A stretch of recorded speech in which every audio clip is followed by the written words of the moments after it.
All right, now let's add a navigation bar. So in the components folder, a new file, navbar.jsx,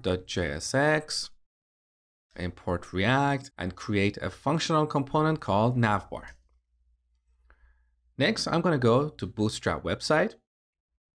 In the documentation for the navbar component, there are several examples. I'm going to use this one. It doesn't have any drop-down menus. It's simpler. It has 3 items here plus a disabled item that we don't need.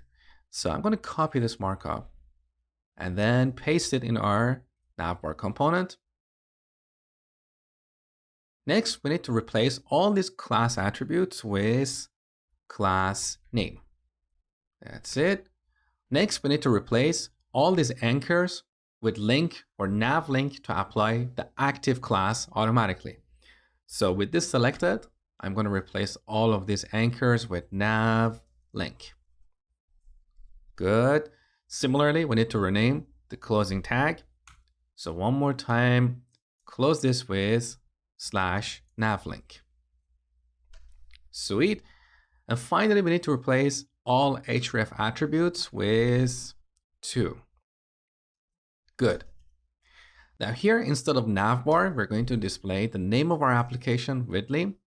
For this particular link, we don't need to use navlink because we're not going to apply the active class here.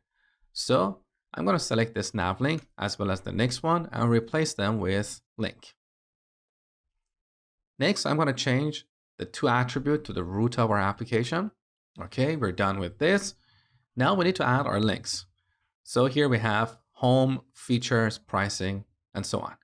I'm going to replace home with movies. Also change the 2 attribute to /movies. The next link should be to /customers. And finally, the last one should be to /rentals. We don't need the disabled link, so let's delete that. Also, note that here the active class is applied in the sample code. We don't need this. We want this to be set dynamically by the navlink component. So we're pretty much done with this component. On the top, we need to import link and navlink from React Router DOM. Next, we need to add this to our app component. So let's go to app.js. So here we have a container for the content area. Just above that, I'm going to add our navbar. Now my auto import plugin is going to work, as you can see in the tooltip.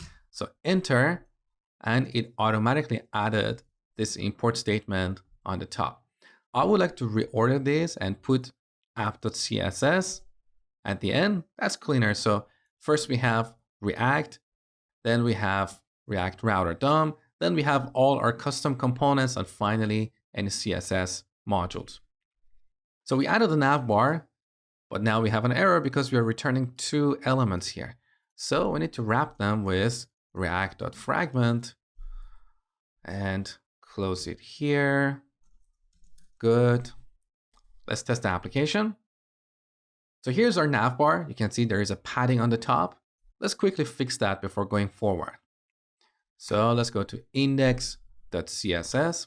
I added this top padding early on, so let's change that to 0.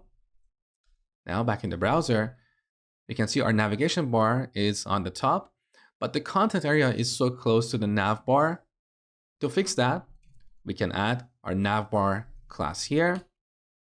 So this class is applied to our navigation bar. That's part of Bootstrap.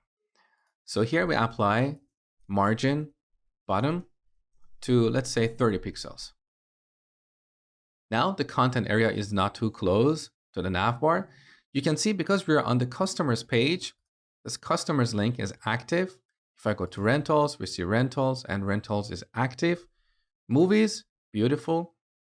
So we're done with the navbar. Next, I'm going to add links to this table.